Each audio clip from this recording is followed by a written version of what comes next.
Yes, yes, yes. 2025. What does it mean? It's actually the beginning of a new generation. Yes, we are going to bring you the latest conversation shaping our world today. So this morning we're diving into the future specifically, that is the generation of the future. For those of you, not you, I think you're babies, who are born this year, 2025, they're called Generation Beta or Gen Beta. And yeah, there you go. Exactly. So I guess your children will be Generation Beta. I mean, listen, I was just having a little chat here with the difference between alpha and betas. Maybe not that much, but Oh, there you go. I'm really interested to dive deeper to understand the future generation. Now, as the world becomes increasingly digital, these children will grow up with an AI, virtual reality, and advanced technology as part of their everyday lives. But what challenges will they face, and how will this shape their identity, mental health, and creativity? So to help us answer all of these fascinating questions, we have a psychologist here, Efnie Indrianie. Good morning, Efnie. Good morning. Thank you for having me today. Well, thank you for coming here because we are fascinated. Early this year, 1st of Jan, people start talking about, it's Gen Beta. So what is exactly Gen Beta? Yes? Oh, are you okay? Fine. They're born in 2025 until, and what are their characteristics? Yes, Gen Beta is the generation after Gen Alpha. Yes. And they will arise in 2025 until 2039. Right. Okay, and usually Gen Beta is quite similar with Gen Alpha.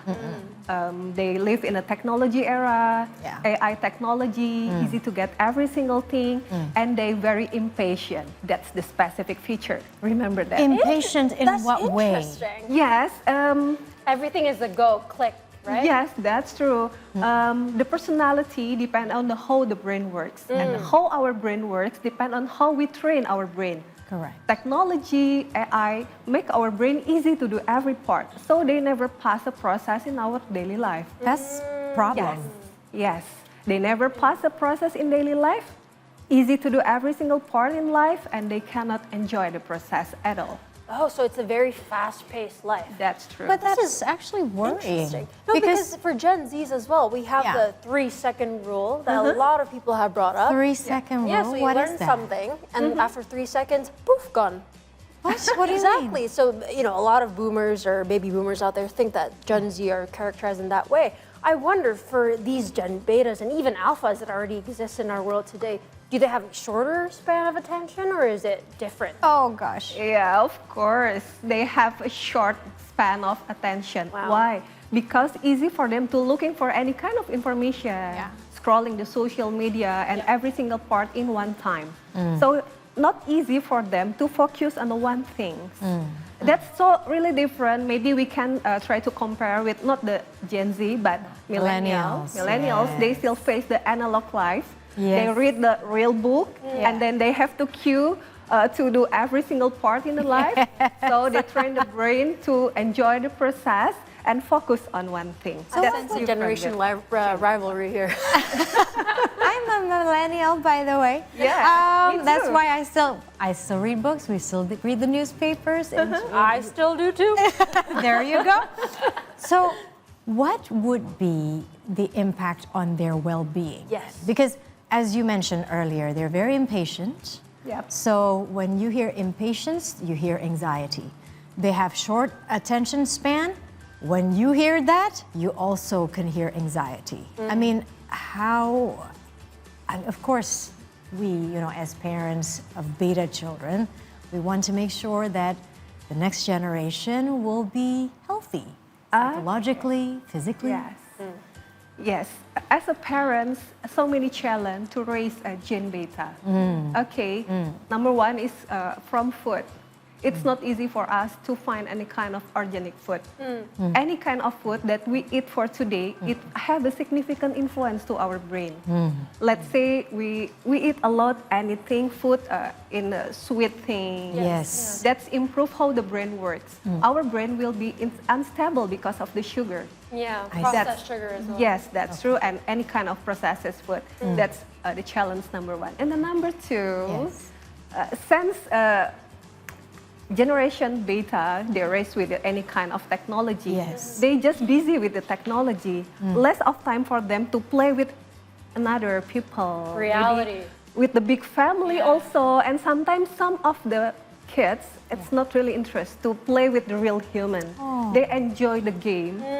So the sense of emotions, emotional intelligence, and the interest to face the real life, it will be reduced for that. So it means that they're more even more, there's this criticism towards Generation Z, for example. Yeah.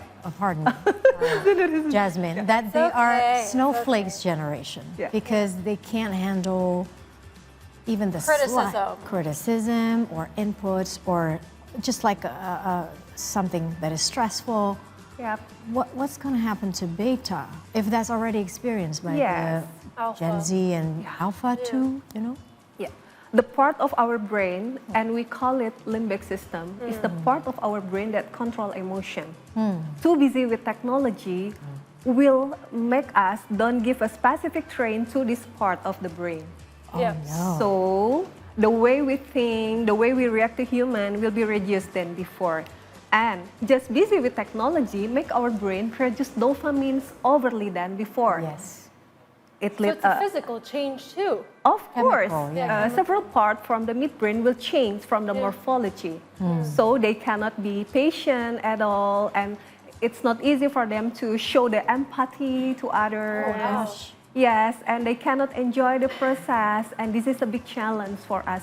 So as a parent, we have to keep, for the generation beta, to keep the balancing between virtual life and real life. Let's try Limit to do screen that. time. How do we do Yes. that? Oh, limit screen time. Screen time, yes, that will be better. Maybe if we want to spend the screen time for the kids, it's more than 5 years. Ah, yes. Yes. So you shouldn't give your children gadget below 5 years. Is that what you're saying? No. I don't give any suggestion for someone to raise a toddler and then they spend more time with the gadget. No, Right. we have to wait until more than 5 years old. Yeah, more than 5 Yes, years old. Yes. Yes. That's only 30 minutes in a day. 30 minutes only. Yeah. And the content may be educational or any content. We have to control it, of Yes, course. yes. And I don't give a suggestion to the kids when they try to learn more by using the gadget and then they play the game over there that will improve the brain to addict with the gadget. So just see any kind of knowledge information, maybe we can see from YouTube or maybe from TV also, any kind of information that can improve the knowledge for the kids. And remember, the parents or another adults must accompany the children because when the kids only focus on the screen about 30 minutes, it will reduce the brain to give a sense to alert to environment. So when So their fight or flight also gets impacted. yes, that's true. So when the kids try to watch maybe any kind of movie or entertain or another thing, please accompany the kids and then make a discussion about what they watch, and then the brain will grow very well. Then the kids just concerned on what they watch. Yes. Right, now speaking about the brain, and also I want to jog back a little bit to our previous discussion about, physiological health as well as mental health. Yes. I think anxiety isn't just a part of it, but what I'm worried about the most is the chemical changes of one's brain in relation to ADHD. Because I think that's more prevalent in terms of their attention span and not being able to just sit down, relax, do what you have to do at hand. So what can, someone who has a baby or a child per se, and they notice these patterns like, oh, it seems like, they probably have something. What should a parent do if they notice that sort of psychological changes in their child? They must bring the kids to the professional and get a comprehensive examination for the kids, of course. And please give a specific therapy for the kids because our brain is very sensitive to any kind of stimulation. Right. So when we try to observe our kid, maybe there is a specific behavior related to the something or the symptom of maybe ADHD or another thing, let's give the specific treatment under control by the professional. And remember, we have to control any kind of stimulation that we give and any kind of food also. So Food can you also. spend a little bit on the stimulation that a parent could give? Yes, be careful. Any kind of stimulation can change how the brain works. Okay. Any kind of stimulation can change the brain morphology. Yeah. So the kids will change how the brain works while they addict to any kind of gadgets or the technology. The part of the emotional brain will be reduced than common people. It's not really good for the kids' development in the future. Right. So how do you feel about, there is this big movement in different countries. I think it began in Australia, where Australia has decided to ban smartphones from school. And then also Indonesia, our Digicom Minister Mutia Hafid is also exploring that policy to be implemented in Indonesia, because there's a lot of studies in psychology that show how detrimental smartphones can be, social media specifically, to our young people's brain. We're still developing. Exactly, and psyche. Yeah. Wow. As a psychologist, how do you see that? Yes. Maybe I try to understand from the Indonesian perspective first. Maybe for the government in Indonesia become a little bit afraid with the kids' development over here is that the kids cannot learn more about technology, cannot adjust the worldwide with any kind of technology. But we have to remember the kids' generation, especially for the alpha generation and Gen Beta also, they are born with the specific intelligence. So easy for them to learn any kind related to the technology or the digital technology. So we have to remember that give the specific stimulation by using the digital technology for the kids will raise addiction, of course, to the gadget. So we have to think more wiser than before. Okay, for the kids' development, as we know, the kids think everything in the concrete pace. So for the concrete pace, we need give the real stimulation, real things, real to another thing, not the virtual thing. So just follow how the brain works. And while they grow until 9 years old, when the frontal cortex of the brain ready to think more abstract than before, okay, let's get the gadget to the kids. I remember when I got my first phone.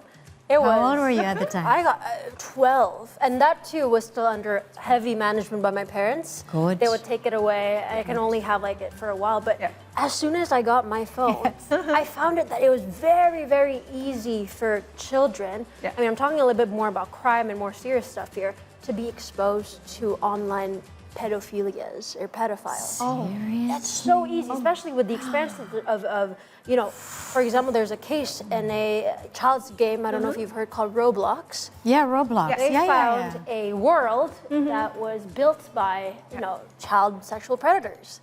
And that is so just crazy to think that, scary. people are just let out like their kids, like, okay, you can do whatever you want, because they, perceive that it's a child's game. Well, the more we listen to such stories, the more we want to protect our kids. Of course.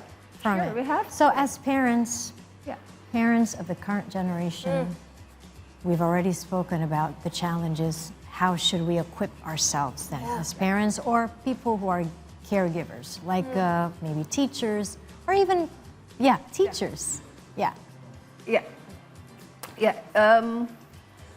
The common challenge for us as an adult, teachers or someone will become a role model for the kids. For the first, please control ourselves first.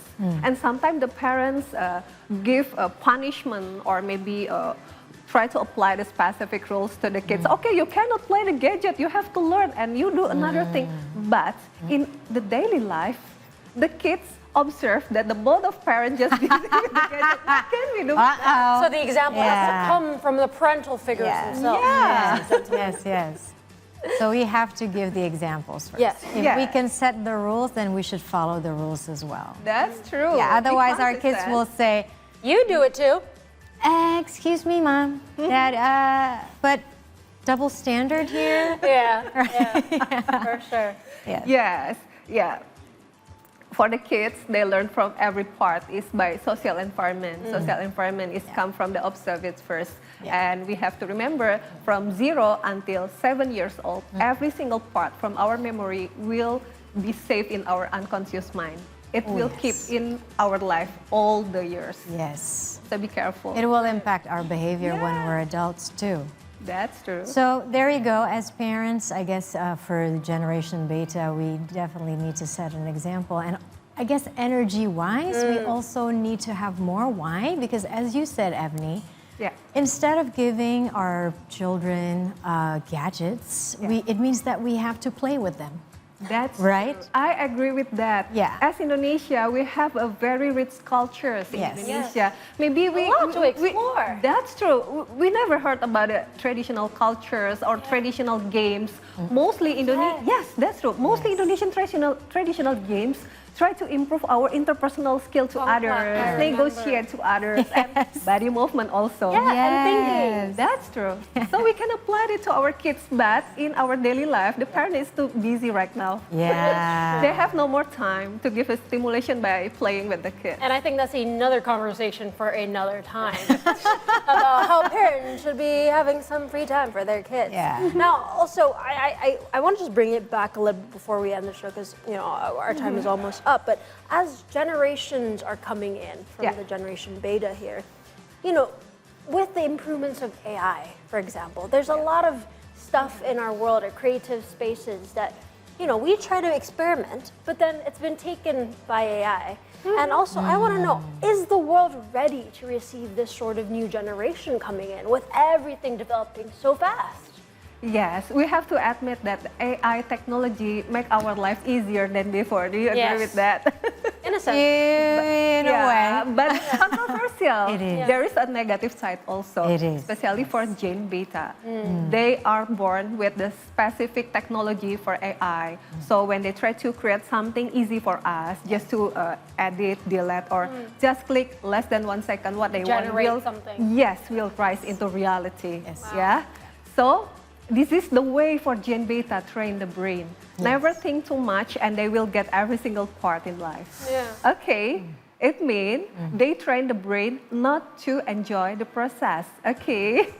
And after that, when they cannot enjoy the process, our brain cannot maintain the memory, focus, analytical thinking, and self-control also. You know what I'm scared about, actually? The increased levels of depression.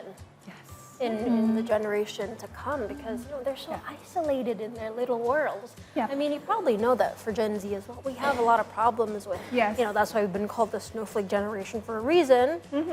Which is I will attest quite later. sad. It is sad, but it's more concerning for the future generation that will essentially live in that bubble, right? So how do you maintain the strategy for everyone in the world, not just one family, but for everyone to listen in to their child and be present in their lives? Yeah, number one, let's try to manage our time every day. As parents.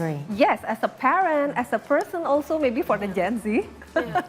Okay, let's make a good schedule and try to put one activity connected to the natures in our daily life. Every day. Yes. Just like as simple as walking in the complex. That's true. Yes. It's the simple way, easy to do and cheap also. Yes. And for the kids in the development, the brain needs more oxygen. So at least twice a week, they can walk around, enjoy the fresh air in the nature, and then try to chit-chat with the neighbors in our house and discuss something that will improve the sense of human.